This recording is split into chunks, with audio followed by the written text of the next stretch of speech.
अस्सलाम वालेकुम students, welcome to my Aasan tutorials. दोस्तों, introduction to computing lecture series में कंप्यूटर फंडामेंटल्स की जो लेक्चर सीरीज़ में हमारा ये दूसरा लेक्चर है।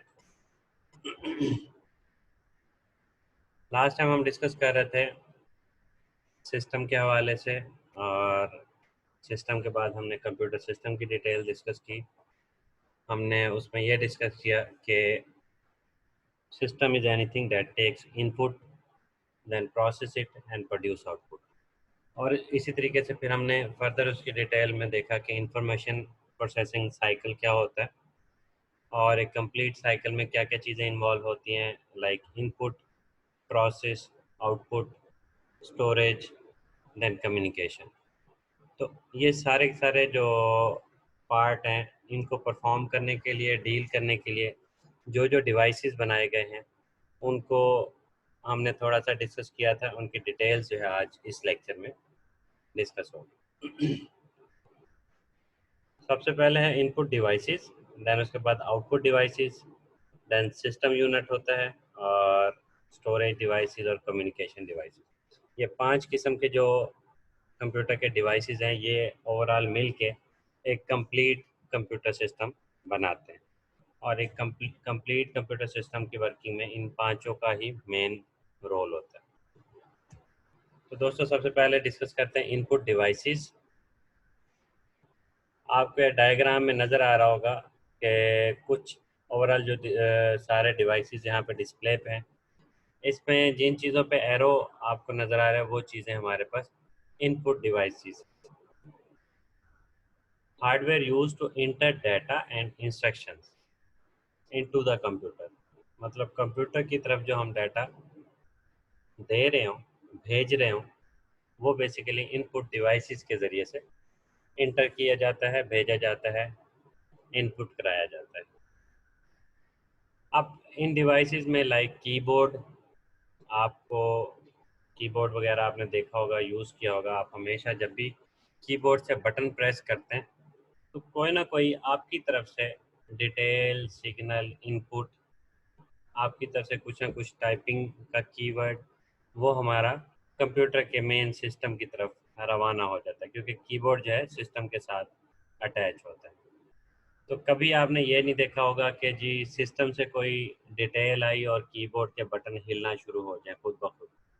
अगर कीबोर्ड के बटन खुद ब खुद हिलना शुरू हो जाए, इसका मतलब ये है कि कीबोर्ड आउटपुट डिवाइस है। यहाँ पे क्योंकि हम कीबोर्ड का बटन प्रेस करेंगे और प्रेस करने के बाद कंप्यूटर के पास कोई डिटेल जाएगी, तो इसका मतलब ये है कि कीबोर्ड हमारा एक इनपुट डिवाइस है। देन उसके बाद माउस, माउस को भी हम लेफ़्ट राइट मूव करें, स्क्रॉल करें, button left click, right click, button press करते हैं, तो वो हमारी इनपुट जो है कंप्यूटर की तरफ जाती है, और प्रोसेस होने के बाद उससे रिलेटेड जो भी रिज़ल्ट वगैरह कैलकुलेट होता है। इसी तरीके से माइक, जैसे अभी ये मैं लेक्चर रिकॉर्ड करते हुए बोल रहा हूँ, तो माइक जो माइक्रोफोन है, वो मेरी आवाज़ को कैप्चर कर रहा है। कैप्चर करने के बाद आवाज़ को इनपुट के तौर पर लेने के बाद प्रोसेस करके कंप्यूटर को दे रहा है। तो माइक भी हमारे पास इनपुट डिवाइस हो जाएगा। देन उसके बाद हमारे पास जो स्कैनर होता है, आपने अक्सर देखा होगा, जो स्कैनर होते हैं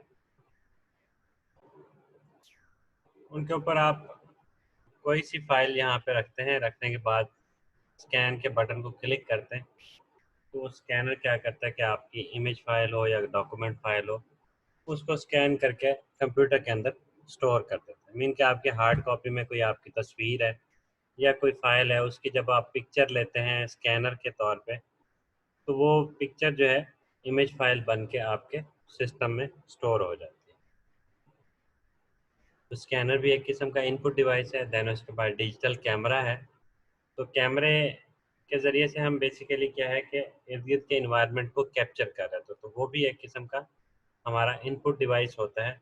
लेकिन अगर कैमरे के ऊपर कोई स्क्रीन लगी हुई हो, तो वो फिर as a output displaying screen के तौर पे भी कैमरा काम कर रहा होता है। देन उसके बाद पीसी वीडियो कैमरा, मतलब जैसे हमारे पास कंप्यूटर के ऊपर छोटे से ये कैम वगैरह लगे होते हैं। ये भी एक किस्म के हमारे पास इनपुट डिवाइसेस हैं जिनके ज़रिए से इर्द गिर्द से इनपुट ली जाती है और कंप्यूटर को दी जाती है।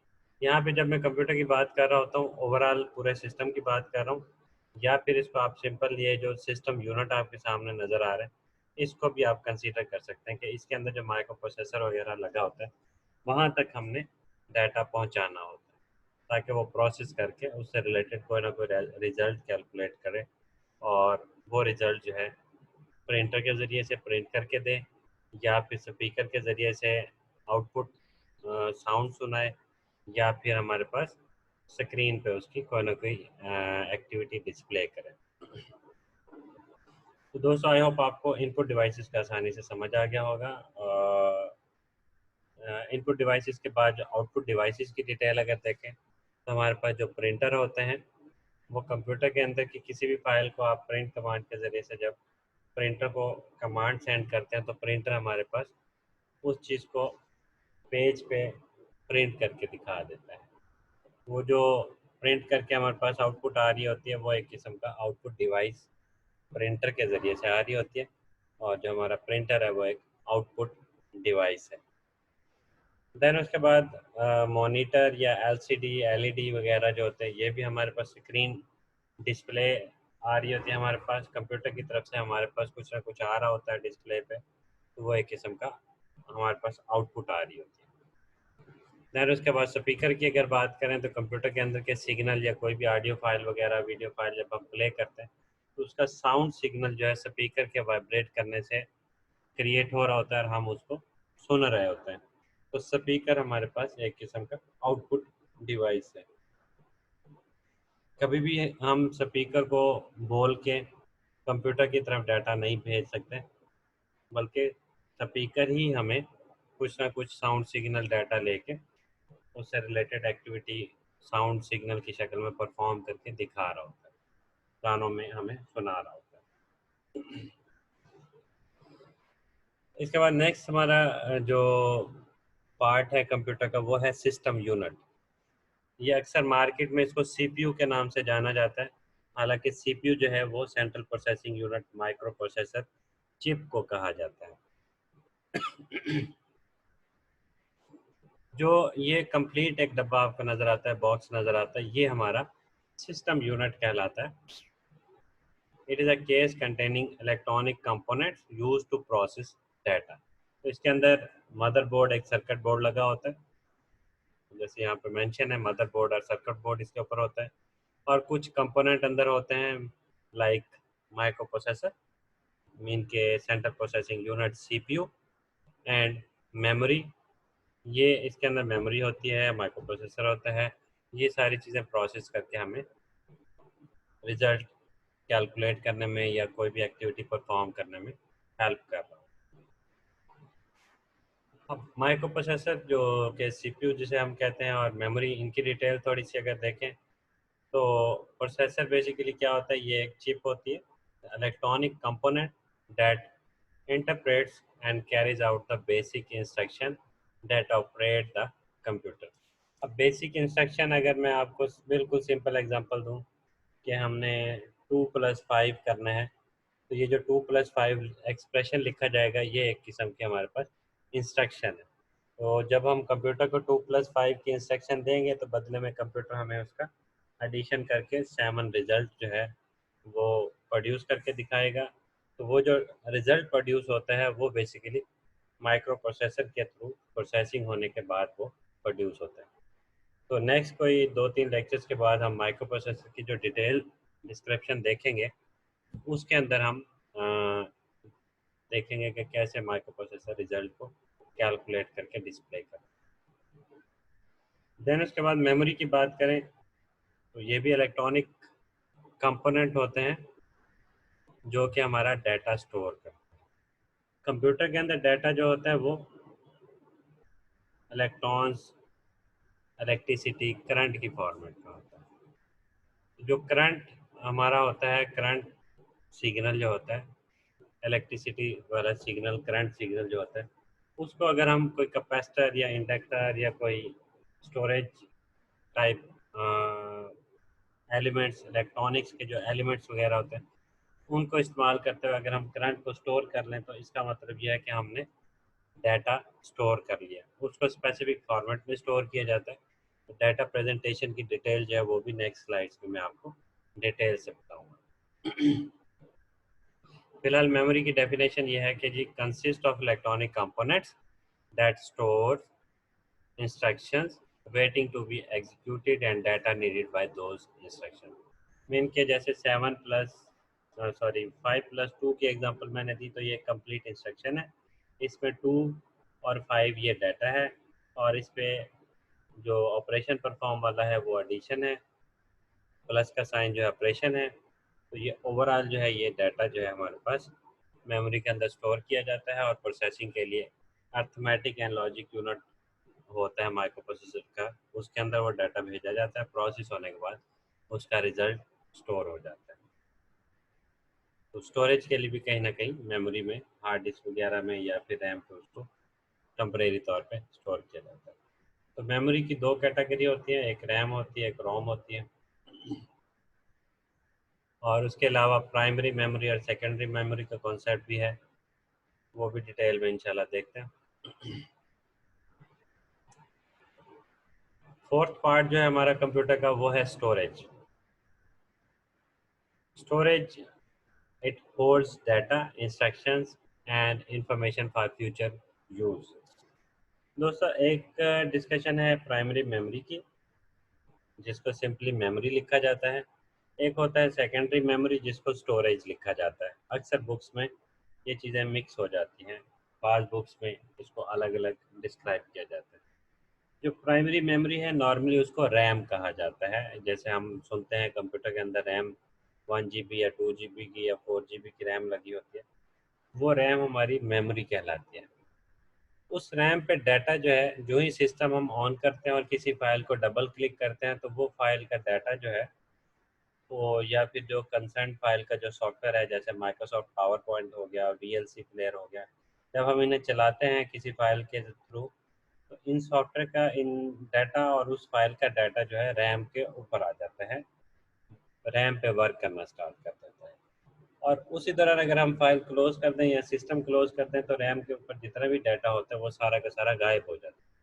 लेकिन जो डाटा हमने हार्ड डिस्क के ऊपर स्टोर किया हो, वो हम फ्यूचर में भी यूज़ कर सकते हैं। सिस्टम बंद करने के बाद दोबारा जब कभी भी ऑन करते हैं सिस्टम, तो वो डाटा एज इट इज़ वहाँ पे मौजूद होता है।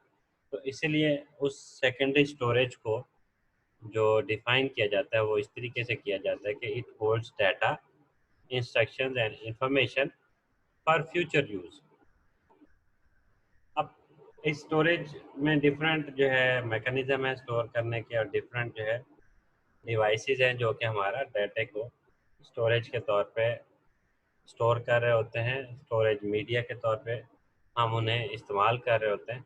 उसमें बेसिकली क्या होता है कि physical material on which data, instruction and information are stored, उस फिजिकल मटेरियल को हम स्टोरेज मीडिया कहते हैं। इनमें हमारे पास हार्ड डिस्क एक एग्जांपल हो गई, CD DVD हो गई, और USB फ्लैश ड्राइव वगैरह जो होती है, ये सारी हमारी स्टोरेज डिवाइसेस, स्टोरेज मीडिया कहलाते हैं।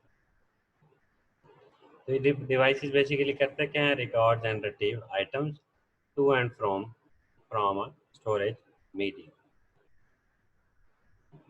एग्जांपल्स आपने देख ली, hard disk, USB, CD DVD। पांचवा पार्ट जो हमारा कंप्यूटर का होता है वो एक कम्युनिकेशन डिवाइसेस का है। दोस्तों क्योंकि सब्जेक्ट हमारा इंट्रोडक्शन टू कंप्यूटिंग है, कुछ जो स्टूडेंट्स होते हैं वो FSC बैकग्राउंड के होते हैं, कुछ ICS बैकग्राउंड के होते हैं। जो ICS या कंप्यूटर बैकग्राउंड के होते हैं, मीन के जिन्होंने FSC इंटरमीडिएट जो है उसमें कंप्यूटर पढ़ा हो या मैट्रिक लेवल तक कंप्यूटर पढ़ा हो, उनको ये बेसिक चीज़ें थोड़ी बहुत आइडिया होती है। लेकिन जो FSC बैकग्राउंड से आते हैं उनको कंप्यूटर का हाव नाव बिल्कुल पता नहीं होता। तो ये जो समराइज एक डिस्कशन है कि ओवरऑल कंप्यूटर के 5 जो है पार्ट हैं, उन 5 पार्ट्स के बारे में जब आपको आइडिया हो जाएगा तो कंप्लीट एक कंप्यूटर की वर्किंग, कंप्यूटर की बेसिक्स का नॉलेज हमें क्लियर हो जाएगा। वापस आते हैं पांचवें पार्ट पे। पांचवा पार्ट कम्युनिकेशन डिवाइसेस। उनमें हमारे पास कम्युनिकेशन डिवाइसेस में जो मेन एक्टिविटी या टास्क होता है वो होता है कि हमारा डाटा सेंड करना या रिसीव करना, फॉरवर्ड करना, ईमेल करना, ये सारी एक्टिविटीज़ जो होती है, या इंटरनेट इस्तेमाल करने के लिए ब्राउजिंग करना, वेबसाइट ओपन करना, ये सारा काम कम्युनिकेशन डिवाइसेस के ज़रिए से किया जाता है। टिपिकल डेफिनेशन पे आते हैं। Hardware component that enables a computer to send and receive data, instructions and information। तो हमारे पास कम्युनिकेशन डिवाइस में अक्सर आपने अपने कंप्यूटर में इंटरनेट केबल लगाने वाली पोर्ट देखी होगी, या लैपटॉप में भी इंटरनेट पोर्ट लगी होती है जहाँ पे आप इंटरनेट की तार, इंटरनेट की केबल कनेक्ट करते हैं। तो वो पोर्ट बेसिकली बैकएंड पे एक सर्किट होता है जिसको कहा जाता है मोडेम। मॉड्यूलेशन एंड डीमॉड्यूलेशन इसका कॉन्सेप्ट है। वो पोर्ट क्या करती है कि केबल के थ्रू जो भी इंटरनेट के सिग्नल आ रहे होते हैं, इंटरनेट से जो भी डाटा आ रहा होता है, वो डाटा करंट की फॉर्मेट में आ रहा होता है केबल पे। उस करंट को कन्वर्ट करके इमेजेस, ऑडियो, वीडियो या जो भी मैसेजेस होते हैं उसको टेक्स्ट की फॉर्मेट में, उसको ऑडियो वीडियो सिग्नल के फॉर्मेट में आपको डिस्प्ले करता है या बना के देता है माइक्रो प्रोसेसर की मदद से। तो मोडेम जो है हमारे पास करंट वाला जो ओरिजिन सिग्नल आ रहा था उसको कन्वर्ट करके उससे रिलेटेड जो भी मीनिंग होता है उसको जो है डिस्प्ले करता है या डिस्क्राइब करता है। ऑब्वियसली डिस्प्ले करना एलसीडी का काम है। मोडेम जैसा आपके सिग्नल को, मॉड्यूलेटेड सिग्नल को डीमॉड्यूलेशन और इस तरह की एक्टिविटी परफॉर्म करता है। इसकी जो डिटेल है, वैसे ये कंप्यूटर नेटवर्किंग का एक सब्जेक्ट आसान ट्यूटोरियल चैनल पे ऑलरेडी अपलोडेड है, उसके अंदर आपको कम्युनिकेशन डिवाइसेस के वर्किंग की डिटेल जो है मिल जाएगी।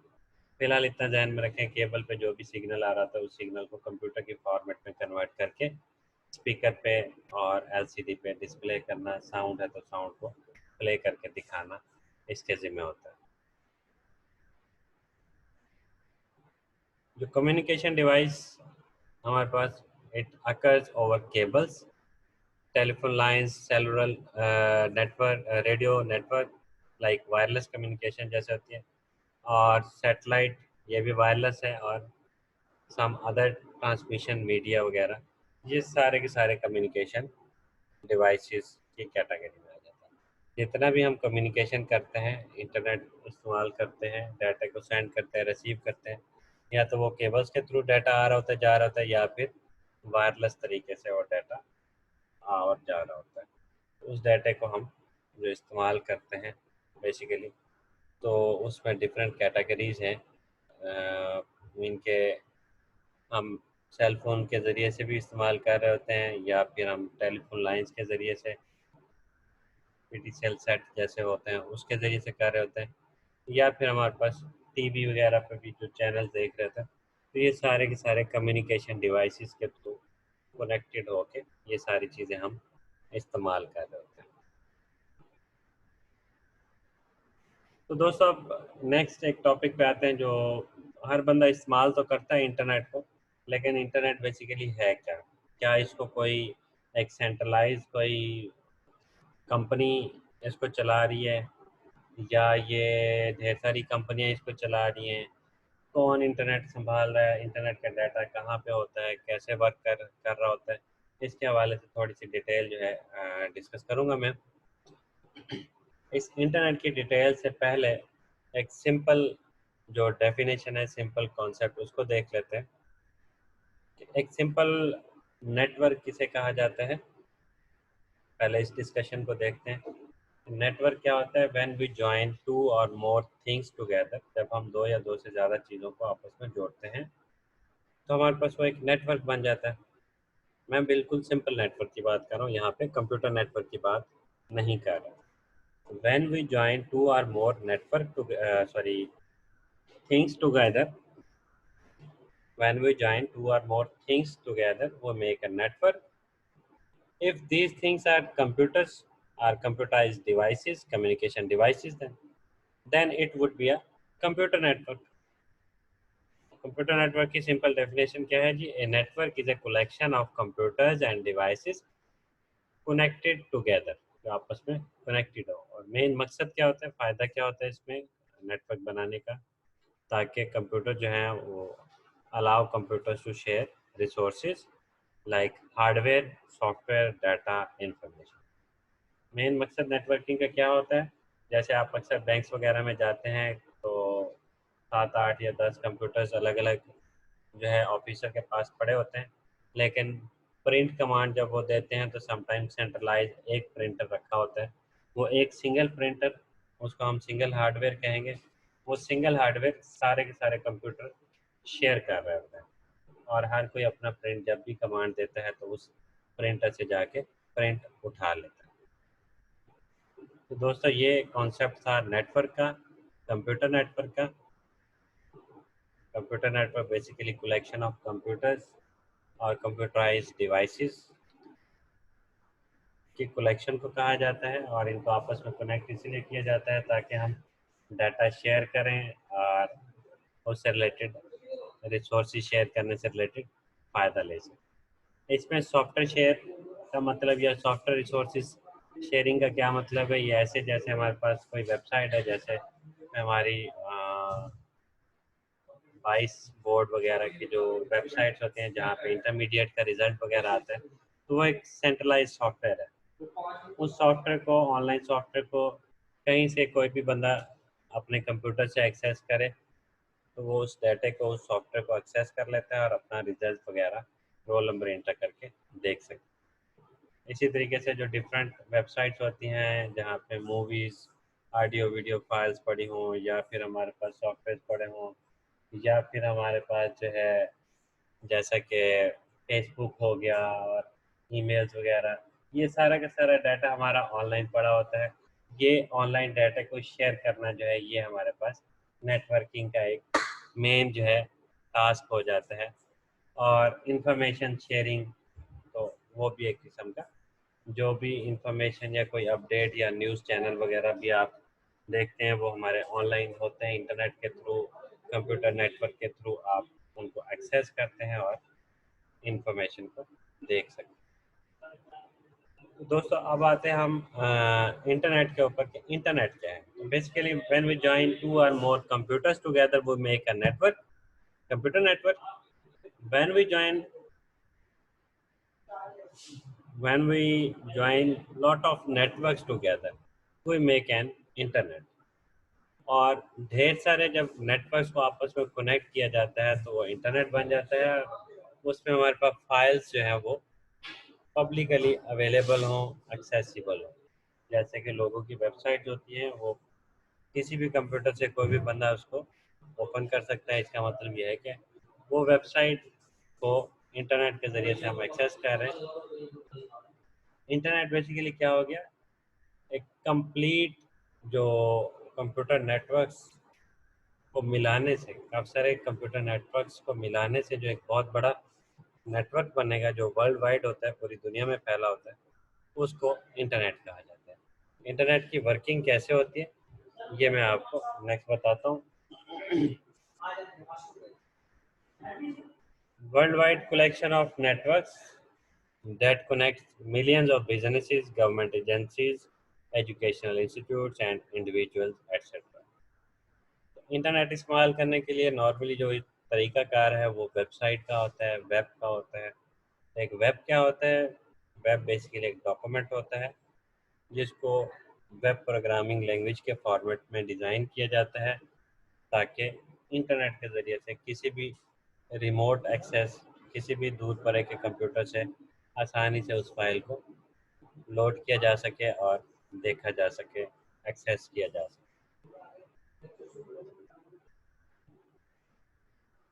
अगेन अब थोड़ा सा इसकी डिटेल में डिस्कस कर लेते हैं कि network of networks is known as internet. और ये बेसिकली इंटर नेटवर्क से ये नेम बना था, फाइनली इसको फिर इंटरनेट का नेम दिया गया था shortcut. What are internet protocols? कुछ प्रोटोकॉल्स हैं, कानून हैं, रूल्स हैं कम्युनिकेशन करने के लिए। The rules for transferring information between programs programs mean different software के दरमियान में कम्युनिकेशन जब हो रही होती है कंप्यूटराइज, तो किसी रूल के तहत हो रही होती है, तो वो रूल जो है हमें जो इस्तेमाल करते हैं उनको प्रोटोकॉल्स कहा जाता है। उसमें हमारे पास एक फेमस प्रोटोकॉल है HTTP, hyper text transfer protocol. एक FTP प्रोटोकॉल है, फाइल ट्रांसफ़र प्रोटोकॉल। ये वेबसाइट वगैरह पर डाटा अपलोड करने के लिए ये प्रोटोकॉल इस्तेमाल होता है। और एक होता है SMTP प्रोटोकॉल, जो कि ईमेल वगैरह के ट्रांसफ़र करने में हेल्प कर रहा होता है। तो ये जब हम कोई भी ब्राउज़र वगैरह या सॉफ्टवेयर वगैरह चला रहे होते हैं, तो उनके अंदर ये प्रोटोकॉल्स खुद ब खुद वर्क कर रहे होते हैं, हमारे कम्युनिकेशन में हमें हेल्प आउट कर रहे हैं। तो दोस्तों, WW अक्सर आपने नाम सुना है, WWW वेबसाइट के साथ जो दिया होता है ये क्या है basically, what is WWW? World wide web. ये बेसिकली क्या होता है, सेट ऑफ वेब पेजेस होते हैं। उसमें HTML पेजेस भी हो सकते हैं या किसी और लैंग्वेज में भी हो सकते हैं। Accessible using HTTP protocol, specific protocol के थ्रू रूल्स के तहत इन पेजेस को जब एक्सेस किया जाता है, तो ये basically WWW world wide web कहलाएगा, वेबसाइट कहलाएगा। व्हाट इज़ फॉलोइंग टर्म्स, ये अक्सर आप सुनते हैं। वेब सर्वर, ये एक सिस्टम होता है कंप्यूटर, जैसे हमारा कंप्यूटर होता है इसी तरीके से सर्वर उससे थोड़ा सा एडवांस लेवल का होता है, या फिर उसके अंदर सेटिंग की जाती है। मोडेम्स जो हैं, एक की बजाय दो दो मोडेम्स लगाई जाती है। उसकी डिटेल कंप्यूटर नेटवर्क की लेक्चर सीरीज़ में अवेलेबल है। तो सिंपल यहाँ पे मैं आपको बताऊँ, जो सर्वर कंप्यूटर होता है उसमें अगर वेब सर्वर है तो उसमें वेबसाइट्स पड़ी होती हैं, या आपकी कोई सी एक वेबसाइट भी हो सकती है जो कि कनेक्टेड हो इंटरनेट के साथ। इंटरनेट मतलब सारे कंप्यूटर्स, नेटवर्क्स का जो पूरा जाल है उसके साथ कनेक्टेड हो, और उसको कहीं से भी कोई भी बंदा एक्सेस कर ले उस वेबसाइट को, उस वेब सर्वर से। A system on internet containing one or more websites is known as web server. Website क्या होता है, collection of one or more web pages. Web page क्या होता है, सिंगल फाइल होती है, डिस्क फाइल होती है with a single file name. Home page क्या होता है, किसी भी वेबसाइट का पहला पेज होता है, उसको होम पेज कहा जाता है। तो दोस्तों, ये हमारी एक कंप्लीट डिस्कशन थी इंटरनेट के हवाले से। इसकी एक डायग्राम से आपको मैं आइडिया देता हूँ कि जब भी हम कोई एक वेबसाइट ओपन करते हैं, सपोज के www.bablu.com कोई वेबसाइट हम ओपन करने लगते हैं, तो वो हम अपने ब्राउज़र पे, वेब ब्राउज़र, फायरफॉक्स, मोज़िला वगैरह जो हम इंस्टॉल करते हैं ब्राउज़र, उस पे हम www.facebook.com या google.com या कोई भी चीज़ लिखते हैं, तो हमारे पास जो सिग्नल है वो ट्रांसमिट किया होता है। इंटरनेट सिग्नल जो है हमारे इंटरनेट डिवाइस के ज़रिए से, वाईफाई सिग्नल्स हो चाहे केबल वाला इंटरनेट हो, उस केबल्स के थ्रू सिग्नल मूव करता है। और दरमियान में काफ़ी सारे राउटर्स, सर्वर्स और काफ़ी सारे डिवाइसेस लगे होते हैं। उन डिवाइसेस से सिग्नल पास करते करते फाइनली उस सर्वर तक जाता है जहाँ पे वो वेब पेज पड़ा हो, वो फाइल पड़ी हो। वो फाइल USA में भी हो सकती है, UK में भी हो सकती है, जहाँ पे भी सर्वर कंप्यूटर पड़ा होगा जिसमें वो वेबसाइट पड़ी हो, जैसे फेसबुक और गूगल की फाइल सारी मिसाल के तौर पे USA में पड़ी हुई हैं। तो वहाँ तक ये रिक्वेस्ट जाएगी सिग्नल की, और वहाँ से फिर वो पेज लोड होके वापस उसी नेटवर्क के थ्रू आपके ब्राउज़र पे डिस्प्ले हो जाएगी।